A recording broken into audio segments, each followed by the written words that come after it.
El tema que nos toca esta mañana es la conclusión del tema que comenzamos la semana pasada.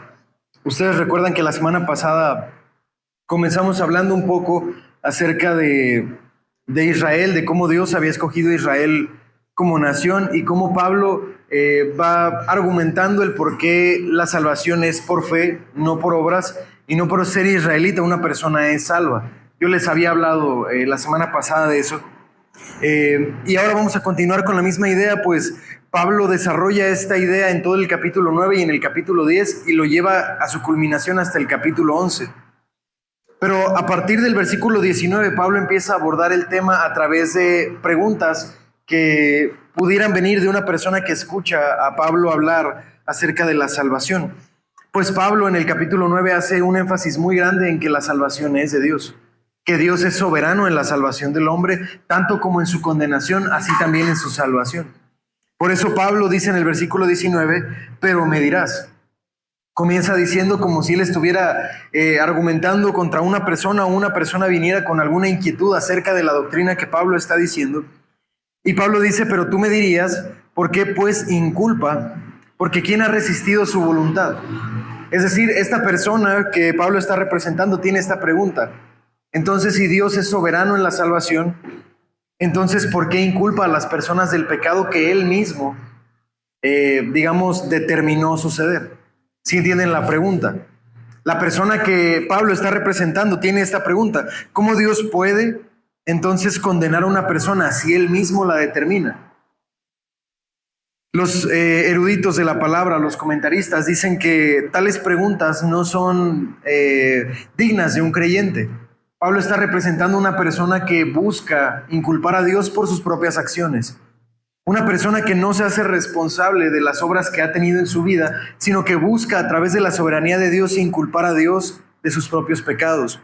Y por eso su respuesta es, ¿por qué Dios inculpa? Pues ¿quién ha resistido su voluntad?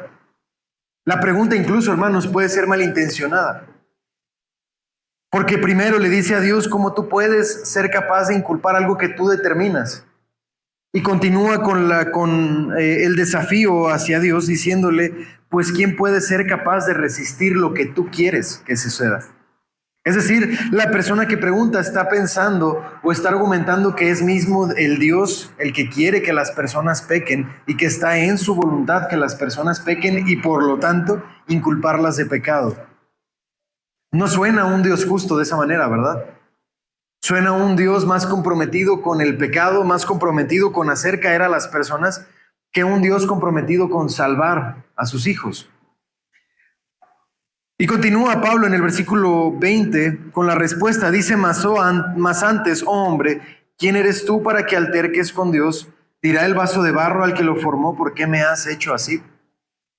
La respuesta de Pablo, hermanos, tiene que ver con que Dios es el soberano creador de todas las cosas.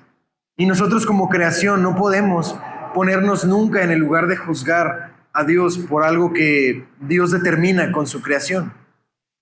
Sí, el orden va así. Él es Dios, Él es el juez, Él es el creador, nosotros somos criaturas. Nosotros rendimos cuentas, Él no le tiene que rendir cuentas a nadie. Ojo que Pablo no está atacando directamente primero el argumento de la persona. No le está diciendo Dios no te inculpa de pecado porque Él te lo puso. No, Pablo no se ocupa en contestar eso todavía. Tampoco Pablo le dice que no es la voluntad de Dios que las personas pequen. Pablo primero parte del problema de la raíz, que entendamos que somos criaturas y que Él es creador. Es decir, que nosotros nunca nos podemos poner en la posición de juzgar a Dios por algo que Dios hace, pues Dios no le rinde cuentas a nadie. No hay nadie más alto que Dios. No hay una ley a la que Dios se tenga que apegar porque la misma ley la determina Dios. Partiendo de ese punto, hermanos, uno tiene que ponerse y verse a sí mismo al espejo y darse cuenta de que no puede poner a Dios en la silla del juzgado. En la silla del que es juzgado. Ni uno puede ponerse en la posición de ser el juez. Pablo le recuerda a las personas que nosotros somos creación, que somos polvo para Dios, que somos cosas tan ínfimas a su naturaleza, a su poder, a su deidad, que nunca podemos poner a Dios como la persona que tiene que ser juzgada. Claramente Pablo dice, dirá el vaso de barro al que lo formó, ¿por qué me has hecho así? ¿Ustedes creen de esa manera? ¿Ustedes creen que el alfarero toma la masa y la masa le dice al alfarero qué es lo que quiere ser? Ni aún la masa siendo buena determina qué va a hacer. El alfarero toma la masa y con la masa él hace lo que él quiere. Él toma el barro y si quiere hacer una taza, va a hacer una taza. Si quiere hacer platos, va a hacer platos. Si quiere hacer un jarrón, va a hacer un jarrón. Si quiere hacer un florero, va a hacer un florero. Porque él hace con su creación lo que él quiere hacer. Ahora la diferencia, hermanos, está en el versículo 21. Dice, ¿o no tiene potestad el alfarero sobre el barro para hacer de la misma masa un barro para honra y otro para deshonra? Ahora, hermanos, la pregunta que surge aquí es, bueno, si Dios determina a las personas para hacer una cosa, entonces, ¿Dios debería de ser culpado por nuestros pecados? Si Dios determina que seamos de cierta forma, si Dios está en control de todas las cosas, entonces ¿no es correcta o suponer que Dios es el que nos determinó a ser pecadores? ¿Que Dios en última instancia nos hizo pecadores? Esa es la conclusión a la que llega la persona que pregunta en el 19, ¿no? Bueno, si Dios es el que tiene la masa y Dios hace lo que Él quiere con esa masa, entonces, ¿por qué me inculpa de pecado? Si Él me hizo lo que soy. Si Él determina todas las cosas, entonces Él determinó mi pecado. Y entonces pregunta, pues ¿quién ha podido resistir su voluntad? Como diciendo, si Dios determinó que yo fuera malo, ¿cómo yo podría ser bueno? ¿Se fijan que invierte los papeles? En lugar de ser el hombre el culpado del pecado, el hombre el que se sienta en la silla de ser castigado por Dios, más bien con esta pregunta el hombre está poniendo a Dios en la posición de él ser el culpable, de él ser el que debería de cargar con el castigo. Pero yo les he dicho, hermanos, y comencé la lección pasada diciéndoles esto, que el hombre nunca puede ponerse en la posición de juez, porque el hombre no es bueno para hacerlo. Primero, él es creación, no creador. Y segundo, hermanos, Dios no nos debe nada a nosotros, pues nosotros de nuestra propia naturaleza somos malos. Es decir, Dios no toma la masa y la masa es neutra y la masa puede ser buena o puede ser mala y entonces Dios hace a una masa buena y a la otra Dios la hace mala. Hermanos, toda la masa es mala. Toda la masa está echada a perder. Toda la masa es inútil. Todo el barro que Dios toma para hacer la creación es mala, está corrompida, es putrefacta. Por lo tanto, hermanos, si Dios fuera justo solamente y no fuera un Dios misericordioso, de todo el barro que Él tiene, todo lo condenaría, todo lo castigaría, todo le echaría en el horno, pues nada sirve. No es que Dios hace a unas personas malas y que Dios pone la maldad en sus corazones y en otras personas Dios pone bondad. No es así. Todos somos malos. Todos estamos hechos de materia corrupta. La diferencia, hermanos, está en que Dios a unos, a los que determina, a los que selecciona, a los que Él escoge, los puede hacer buenos. No porque en ellos haya algo bueno que rescatar, sino porque de Dios viene todo lo que es bueno. Y sobre aquellos, hermanos, que Dios determina para destrucción, Dios no les está privando de las cosas buenas que ellos pueden hacer. Simplemente Dios los está determinando a lo mismo que ellos ya estaban determinados a hacer. Lo mismo que ellos ya eran. Ahora, si ustedes tienen dudas de eso, van a acompañarme a Santiago. Santiago 1:13.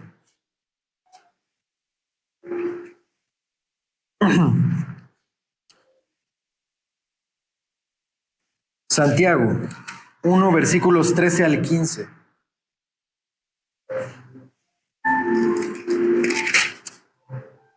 Dice, cuando alguno es tentado, no diga que es tentado de parte de Dios, porque Dios no puede ser tentado por el mal, ni Él tienta a nadie, sino que cada uno es tentado cuando de su propia concupiscencia es atraído y seducido. Entonces la concupiscencia, después que ha concebido, da luz el pecado, y el pecado siendo consumado da luz a la muerte. Vamos a leer hasta el 17. Amados hermanos, no erréis. Toda buena dádiva Y todo don perfecto desciende de lo alto, del Padre de las luces, en el cual no hay mudanza ni sombra de variación. Él, de su voluntad, nos hizo nacer por su palabra de verdad, para que seamos primicias de sus criaturas. Santiago, hermanos, no nos deja lugar a dudas. Todo lo bueno, todo lo hermoso, todo lo perfecto, todo lo que es digno de nombre, todo eso desciende, hermanos, de lo alto. En donde dice que está el Padre de las luces, en el cual no hay mudanza, es decir, el cual no cambia. Y dice, y no tiene sombra de variación, es decir, Él es íntegro, nunca se transforma, nunca cambia. Dios siempre es bueno, siempre ha sido bueno y siempre será bueno. Pero cuando habla del pecado, Santiago dice, ninguno diga que el pecado viene de Dios, pues de Dios no puede venir el pecado, sino de qué? De nuestras propias concupiscencias. Las concupiscencias, hermanos, tienen que ver con la maldad inerte en el hombre, con la maldad natural que existe en el hombre. Esa maldad natural dice que concibe la tentación, y la tentación el pecado, y el pecado la muerte. Ninguna de esas cosas, hermanos, tiene que ver con Dios. Ninguna de esas cosas es voluntad de Dios. Ninguna de esas cosas Dios las anhela que tú las cometas. Ninguna de esas cosas Dios quiso que sucedieran. Es muy diferente decir que Dios es soberano sobre toda la creación y que Él determina todas las cosas y que todas las cosas están en su poder, a decir que Dios trajo todas las cosas. Eso es muy diferente. Dios no obliga a nadie a pecar. Dios no hizo a nadie con el pecado para que Él fuera pecador y destruirlo al final. Ninguna persona al final podrá señalar a Dios y decirle, yo soy así por tu culpa. Es muy diferente, hermanos, pensar que Dios nos hizo pecadores a pensar que Dios no nos salvó y Dios nos dejó a nuestra suerte. Eso es muy diferente. Claro que Dios tiene el control de todas las cosas que pasan, pero eso no significa que Dios forza a nadie a ser pecador. Simplemente, hermanos, nosotros como pecadores no podemos escaparnos de sus planes. Y Dios acomoda todas las cosas y Dios determina todas las cosas para que sucedan y den al final el plan que Él quiere. Pero eso no significa que Dios hace a nadie pecador. En la soberanía de Dios, Sproul decía que Dios tiene toda la soberanía para determinar todas las cosas que suceden, pero el hombre tiene toda la responsabilidad de sus actos. Sé que eso es difícil de entender, hermanos, pero eso sucede así. Dios tiene toda la soberanía y Dios determina todas las cosas, pero el hombre tiene toda la responsabilidad de sus propios actos, pues de Dios no viene el pecado. Simplemente aquel que peca no puede escaparse y no puede traspasar los límites que Dios mismo le ha dado. Sí, no voy a extenderme demasiado en ese tema, es un tema que podemos hablar por horas y aún así créanme que nos quedarían muchas dudas y muchas preguntas. Tendremos oportunidad en otra ocasión de abordar el tema a fondo. Pero dice, entonces, ¿tiene potestad el alfarero sobre el barro para hacer de la misma masa un barro para honra y otro para deshonra? Sí. El alfarero tiene la potestad para hacer con su obra lo que él quiera.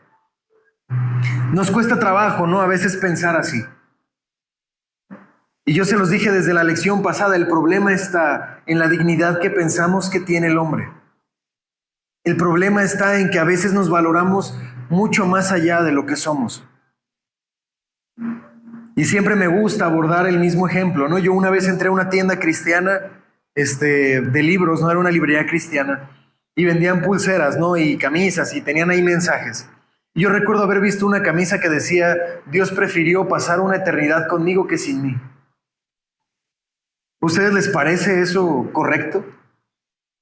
Que Dios dijo, híjole, ¿qué voy a hacer sin Paco, no? ¿Cómo voy a pasar la eternidad sin él? ¿Cómo lo salvamos? Y trajo a los ángeles, ¿no? Y les preguntó, oigan, ¿cómo lo podemos salvar? ¿Qué vamos a hacer el día que el hermano Paco no esté, el día que Servando no esté, el día que Romina no esté? ¿Qué vamos a hacer? ¿Cómo voy a seguir siendo Dios sin ellos? No, hermanos, no es así. Dios, de su misericordia, de su gracia, tiene piedad de nosotros y nos muestra su favor, pero no porque nosotros lo merezcamos. Es porque Él mismo es así, es su naturaleza ser bueno y misericordioso. Es su naturaleza ser piadoso.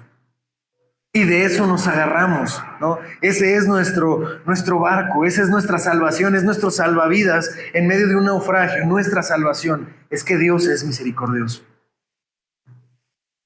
Dice el Salmo 51, por la multitud de tus misericordias, perdona mis pecados, le dice David a Dios. No le dice, Señor, perdóname porque soy David, porque mira lo importante que soy para la historia. Señor, perdóname porque de mi linaje van a ser Jesús. David no dice eso. David le dice a Dios, perdóname por la multitud de tu misericordia. No porque yo sea digno, sino porque tú eres un Dios misericordioso. Y de eso voy a pedir, y por esa razón yo voy a acercarme a ti, porque tú eres un Dios de misericordia. Por eso dice, no puede el alfarero hacer con la misma masa vasos para honra y vasos para deshonra. Sí, la respuesta es sí. Él puede hacer lo que quiera, porque es su creación y porque Él es bueno para hacer con ella lo que conviene hacerse. Ahora imagínense que ustedes entran a una tienda de tenis, ¿no? Y ustedes ven un par de zapatos que les gusta, ustedes se los prueban, les convence cómo se ven puestos, ¿no? Voltean con la persona que los acompaña y le dicen, ¿cómo ves? ¿Si te gustan? Sí, están padres. Bueno, empácamelos, ¿no? En el par 8 me los voy a llevar hoy. Te los ponen en una caja, en su bolsa, te los llevas. ¿Fuiste injusto con el resto de los zapatos? ¿Porque no los compraste todos? ¿Te sientes mal cuando te vas de la tienda? Y dices, híjole, soy perverso, ¿no? Nomás me llevé estos, pero de los 140 modelos que tenía, nomás me llevé unos. Qué injusto que soy. No, ¿verdad? Y los tenis te voltean a ver y te dicen, oye, ¿cómo no me compraste a mí? Es injusto. Regrésate y cómpranos a todos. No, ¿verdad? Pero a veces nosotros pensamos que sí podemos ser así con Dios. Pero les repito, hermanos, que la masa que Dios utiliza para hacernos no es buena naturalmente. Si Dios hiciera con la masa, con ese barro, como el barro es y como el barro se merece, todos seríamos vasos de deshonra. Ninguno podría ser un vaso de gloria, un vaso de honra, de gratitud a Dios. Ninguno lo podría hacer. Pero Dios, de su santa voluntad, Él escoge. Y Él cambia la naturaleza de ese barro. Y con ese barro Él puede hacer cosas buenas porque Él es bueno, no porque el barro sea bueno. Dice el versículo 22. ¿Y qué si Dios, queriendo mostrar su ira y haciendo notorio su poder, soportó con mucha paciencia los vasos de ira para destrucción, y para hacer notorias las riquezas de su gloria, las mostró para con los vasos de misericordia que Él preparó de antemano para gloria? Aquí, hermanos, Pablo todavía nos pone en una situación más contra la pared, porque entonces nos pone a nosotros en la posición de juzgar la situación, como diciéndonos, a ver, vamos a ser claros. ¿Y qué? Como diciendo, ¿qué vas a decir? ¿Qué puedes argumentar si Dios determinó que unos vasos fueran destinados para la ira y otros vasos fueran destinados para misericordia? ¿Tú qué vas a decir a eso? Porque de ambas cosas, hermanos, Dios obtiene gloria. A veces se nos olvida el motivo por el cual Dios hace todas las cosas. Dios no hace todas las cosas por los hombres. Dios no hace todas las cosas por el universo. Dios no hace todas las cosas por derrotar a sus enemigos. Dios no hace todas las cosas porque la gente lo llame Dios. Dios hace todas las cosas por amor de su propio nombre, por darse a sí mismo la gloria que Él se merece. Todas las cosas, hermanos, que existen, todas fueron creadas por Dios y para Dios. Dios no hizo algo y lo puso en un lugar y le dijo, mira, tú no hagas nada, tú eres libre totalmente de hacer lo que a ti te place. Yo voy a estar por acá, si ocupas algo me hablas, pero eres libre, ¿no? Haz lo que tú quieras. Dios nunca ha actuado así. Dios todo lo que hizo, lo hizo para glorificar su nombre. Y ninguna cosa, hermanos, creada puede escaparse de eso. Dios va a cumplir su propósito con todo. Y todo lo que existe le va a dar gloria a Dios de un modo o de otro, porque Dios va a cumplir su propósito siempre. A eso también se refiere Santiago, ¿no? Cuando dice que en Él no hay variación, no hay sombra de variación, no hay mudanza. Si Él determinó que todas las cosas le van a dar gloria, todas las cosas lo van a hacer. Y por ahí un hermano podría levantar su mano atrás, ¿no? Y decir, hermano, entonces Satanás le da gloria a Dios. Sí, y lo va a hacer, siempre. Pero hermano, Satanás es malo. Sí, correcto. Y cuando Dios lo juzgue, Dios va a ser un Dios grande y poderoso y digno de toda alabanza por ser justo y por darle al malo su castigo. Hermano, pero entonces aquellas personas que se arrepienten, bueno, también le van a dar gloria a Dios. A través de su misericordia y de su bondad, también van a glorificar a Dios por ser misericordioso. Pero cualquiera de las dos situaciones, hermanos, es para darle honra y gloria a Dios. Entonces entonces Pablo nos pregunta, bueno, entonces, ¿y qué si Dios creó vasos de ira? O más bien Dios destinó a los vasos de ira y esperó pacientemente para que en el momento en el que Él quisiera, los destruyera y eso le diera honor y gloria a Él. Haciendo eso, Dios es justo. La masa, yo les dije, los vasos eran malos. No eran buenos y Dios los castigó y pobrecitos, ténganles compasión porque ellos eran buenos. No, hermanos, eran pecadores, eran asesinos, eran mentirosos, eran ladrones, eran rateros, eran personas inicuas. Dios las castigó y Dios las mató. Dios es justo. Pero aquellas personas a las que Dios les muestra su favor y Dios cambia su naturaleza y Dios los favorece mostrando en ellos piedad. Y esas personas se arrepienten de sus pecados y creen en el Señor Jesucristo y lo aceptan como su Señor, Dios los salva. Y Dios también en eso fue justo. Pero Dios es libre, hermanos, de mostrar su misericordia y su piedad a quien Él quiere. Es algo que tenemos que aceptar. Es algo que tenemos que incluso agradecer a Dios. Porque el hecho de que tú estés escuchando su palabra, el hecho de que tú hayas creído en Él, el hecho de que quieras agradar a tu Dios, es una señal inequívoca de que Dios te favoreció con su misericordia. Agradécele, porque Él no tenía que hacerlo. Él no tiene por qué hacerlo. Es más, Dios no tiene por qué sernos paciente. Si Dios quisiera, hermanos, en el momento en el que el hombre pecó, lo hubiera podido destruir solamente con abrir su boca, solo con chasquear los dedos. Dios pudo haber destruido a todos. Pero dice Pedro que por amor de nosotros, de sus hijos, Él nos espera pacientemente, queriendo que nadie se pierda, sino que todos sus hijos procedan al arrepentimiento. Es un acto de misericordia. Es un acto de paciencia, de amor, de piedad por su creación, que Dios no nos castiga todavía como merecemos, sino que Dios espera pacientemente, pues aún quiere que sus escogidos vengan a Él. Entonces, yo habiéndoles dicho eso, ¿ustedes creen que podemos ser la persona del versículo 19 y decirle a Dios, ¿por qué me inculpas si tú me hiciste así? No, ¿verdad? Más bien deberíamos ponernos en la posición de rodillas con la cabeza al piso y decirle a Dios, gracias. Gracias porque yo no soy bueno y de todas formas tú me tuviste misericordia. Gracias porque tú pudiendo destruirme, tú pudiendo destinarme al infierno, a la condenación eterna, me mostraste un favor que yo no me merezco.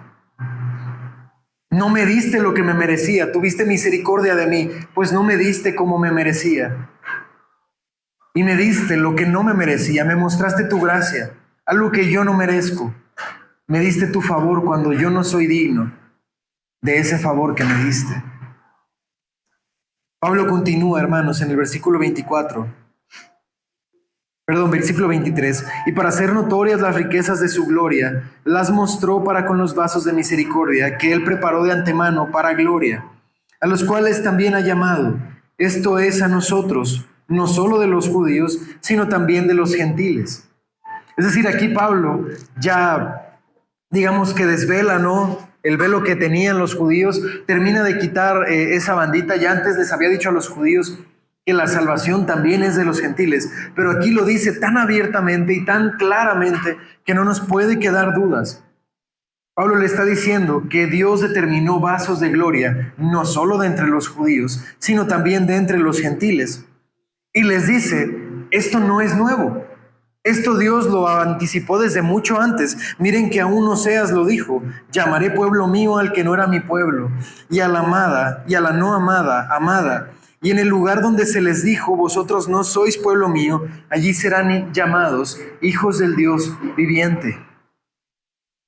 Ahora, hermanos, en ningún sentido, actualmente, el creyente es diferente al judío creyente. Es decir, el gentil no es diferente al judío. Ya no hay griego, dice Pablo, ni esclavo, ni judío, ni romano, ni esclavo, ni amo, ni libre. Esas cosas, hermanos, ya no están, ya no son un impedimento.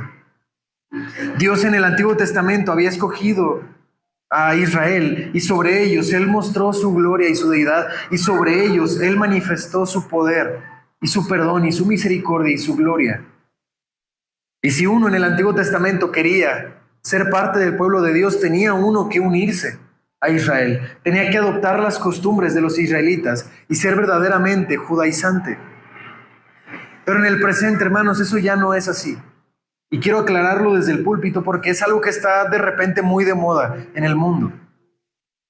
Y vienen los que son judaizantes, ¿no?, y le llenan a la mente a las personas creyentes de esas ideas de volver al Antiguo Testamento, ¿no?, de volver a las prácticas de las fiestas, a volver a la circuncisión, a volver a los antiguos pactos.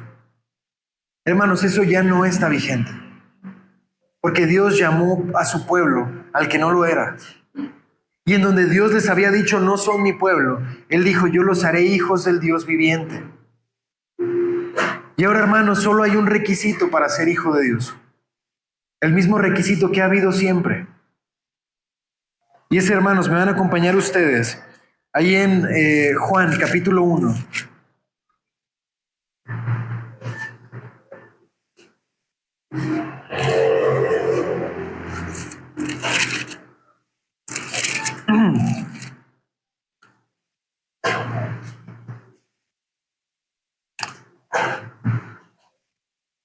Denme un segundo, porque creo que no lo apunté. Dice versículo 12, 1:12. Mas a todos los que le recibieron, a los que creen en su nombre, les dio potestad de ser hechos hijos de Dios. Es decir, hermanos, la potestad que Dios nos da es ese ser un derecho que no es nato de nosotros, que no es algo con lo que nacimos, es algo que Dios nos puede dar. Y dice que es a los que le recibieron, a los que reciben a ese Jesucristo como su Señor, a los que creen en su nombre, es decir, a los que creen en la obra que Él hizo en la cruz, es a los que Dios les da el derecho, la potestad de ser hechos hijos de Dios. Ya no hay, hermanos, ninguna otra forma. No hay otra forma en la que tú puedas ser llamado hijo de Dios. Es que yo nací, podrá decir alguien, yo nací de un judío, yo tengo linaje que se remonta hasta Leví. Bueno, eso no importa. Porque el derecho de ser llamado hijo de Dios tiene que ver con dos cosas: recibir a Cristo y creer en su nombre. Eso es todo. ¿Quieres ser hijo de Dios? Recíbelo en tu corazón y cree en su nombre. Eso es todo. No hay más que eso. No hay otro camino diferente, no hay otra forma. Dios llama a su pueblo. Solo aquellos que reciben a Cristo en su corazón y que creen en su nombre. Dice el versículo 27, también Isaías clama tocante a Israel. Dice, y si fuera el número de los hijos de Israel como la arena del mar, tan solo el remanente será salvo. Todavía, hermanos, me impresiona que hay personas que siguen creyendo que una persona por ser israelita es salva. Yo les hago esta pregunta: ¿cómo se salva una persona? Desde Adán, hermanos, hasta la última persona que esté sobre esta tierra, hasta el día que Jesucristo vuelva, la única forma de salvación es la fe. Es la única forma de salvación. Y Dios se lo dijo a través de Isaías al pueblo. Incluso Él lo dice, ¿no? Si los israelitas fueran como la arena del mar, es decir, si fueran millones de granos de arena, solo el remanente será salvo. ¿Por qué el remanente? ¿Porque Dios solamente quiere unas pocas personas? ¿O porque Dios considera solo a Israel a unas pocas personas? No, hermanos, porque solo unas pocas personas de Israel manifestaron fe. El resto no lo tuvo. Solo el remanente de Israel se salvó en el Antiguo Testamento porque solamente ellos tuvieron fe. Sí, hermanos, 40,000 personas salieron de Egipto y caminaron por el desierto, pero no todas esas personas fueron salvas. Muchos de ellos perecieron en el desierto y verdaderamente, hermanos, se fueron al infierno porque muy pocos de ellos realmente creyeron en Dios. Realmente creyeron en la salvación a través de un Mesías. Y así, hermanos, por todas las épocas, siempre ha habido mucha creación de Dios, pero solamente un pequeño remanente de la creación realmente tiene fe. Y es lo que Pablo le está diciendo a los israelitas: ustedes no crean que por su nombre, que por su nacionalidad van a salvarse, pues si Israel fuera como el mar, entonces solo el remanente, solo una pequeña cantidad podría ser salva, porque solo una pequeña cantidad va a mostrar fe. Y así sucede con todo el mundo, hermanos. En el mundo, ya no sé en qué número de millones estamos, pero solamente un pequeño remanente realmente puede ser salvo. Y la única forma de ser salvo es a los que recibieron su nombre, a los que creyeron en su nombre y a los que le recibieron. Pueden ser hechos hijos de Dios. Dice el 29, y como antes dijo a Isaías: si el Señor de los ejércitos no nos hubiera dejado descendencia, como Sodoma habríamos venido a ser y como Gomorra seríamos semejantes. Aquí Pablo lo que está diciéndole a los israelitas es: si Dios no hubiera mostrado su favor para con nosotros y Dios hubiera puesto en nosotros gente que tuviera fe, entonces como Sodoma y Gomorra hubiéramos sido desaparecidos.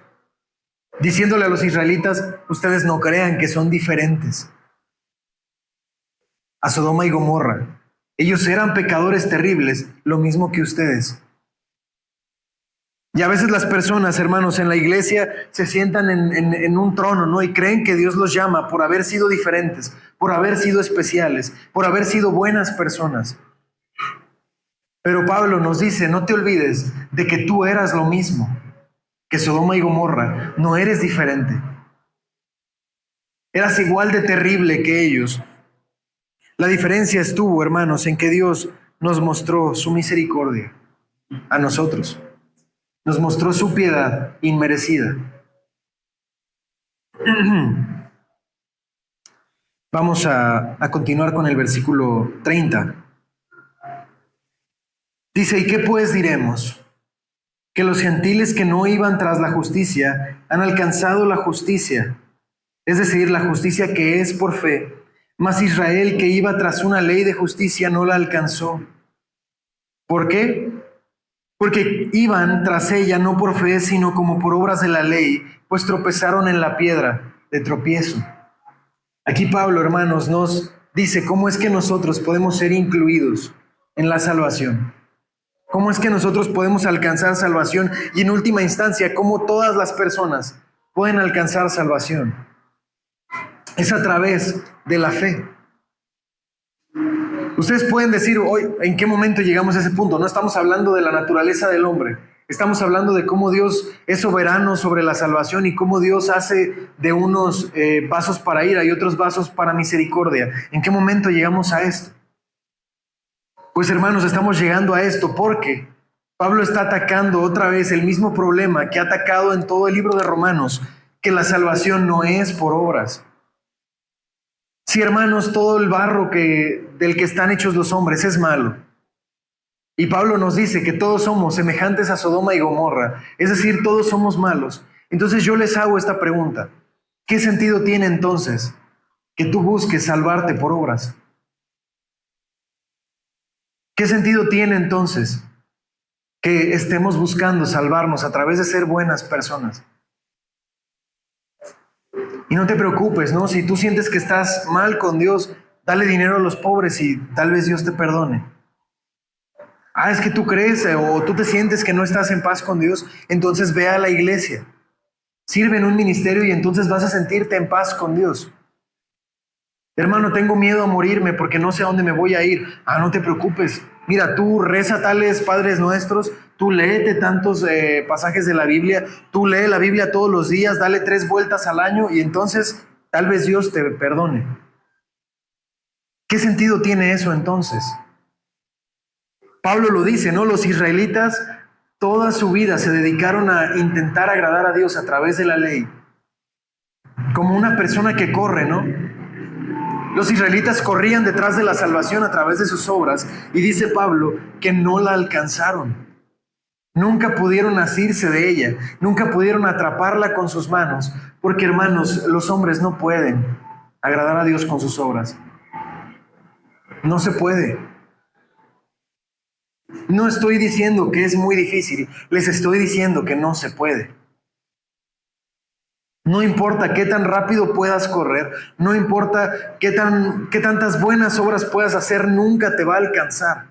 No te alcanza, no puedes, no tienes la velocidad, no tienes la capacidad, no puedes alcanzar la salvación así. Descarta ya eso, olvídate de eso, no se puede. Y yo sé que si les hago una pregunta, no un examen, les pongo una hoja enfrente y yo les pongo cómo puede alcanzarse la salvación, todos aquí van a decir a través de la fe. Porque aquí lo entendemos, ¿no? En la mente lo entendemos, pero en la práctica, ¿cuántas veces, hermanos, se nos olvida que la salvación no es por obras? ¿O no pecan ustedes y creen que ya no pueden orar? ¿O no pecan ustedes y se alejan de la iglesia y dicen, no soy digno de asistir? ¿O no pecan ustedes y abandonan los ministerios porque dicen, es que ya pequé, he caído, ya no puedo servir a Dios? Y yo les pregunto, ¿alguna vez pudieron hacerlo por sus obras? ¿Alguna vez pudieron agradar a Dios por lo buenos que eran? No. Pero, hermanos, dice que los gentiles iban tras la justicia y la alcanzaron por la fe. Solamente, hermanos, a través de la fe podemos alcanzar esa justicia. Solamente a través de la fe podemos agradar a Dios. Entonces, ¿eso significa que no tengo que hacer obras buenas? No. Pero significa que no creas que vas a agradar a Dios y vas a alcanzar salvación por las obras que haces. Pero en el momento, hermano, en el que tú tengas fe y vivas por fe, y ames a Dios y le sirvas por fe, entonces las obras buenas van a comenzar a nacer de ti. Y ya no vas a buscar hacerlas en tus fuerzas, van a comenzar a nacer de ti naturalmente. Porque Dios comienza a edificar en nosotros cada vez un hombre diferente. Esa es la diferencia. Pero aquellas personas, hermanos, que buscan agradar a Dios a través de las obras, siempre terminan tropezándose en el mismo lugar, en Cristo. Porque Cristo es la cabeza del ángulo, ¿no? Lo dice Pablo en otra cita. Pero para los edificadores vino a ser piedra de tropiezo. Es imposible agradar a Dios a través de las obras. Solamente Cristo lo puede agradar. Entonces, cada vez que yo intento agradar a Dios con mis obras, me tropiezo en donde mismo, en donde está Cristo crucificado, en donde Cristo murió por mis pecados y resucitó para darme salvación. Siempre voy a tropezar ahí. Dice, como está escrito, he aquí pongo en Sión piedra de tropiezo y roca de caída, pero el que creyere en él no será avergonzado. ¿Quieren ustedes, hermano, agradar a Dios? Entonces creen en Cristo. Eso es todo. No necesitas más que eso. Vienen las personas a la iglesia y dicen, ¿en tu iglesia te prohíben hacer esto? Oye, si yo me acerco a tu iglesia, oye, si yo soy cristiano, ¿tengo que dejar de fumar? Oye, si yo soy cristiano, ¿tengo que dejar de emborracharme? Oye, si yo soy cristiano, ¿debo de dejar de decir esto? ¿Debo de dejar de ver aquello? ¿Debo dejar de hacer esto? Yo le contesto a todas esas personas, no. Lo único que necesitas es creer en Cristo, porque es lo único que necesitas. Todo lo demás viene después. Todo lo demás nace en las personas que creen después.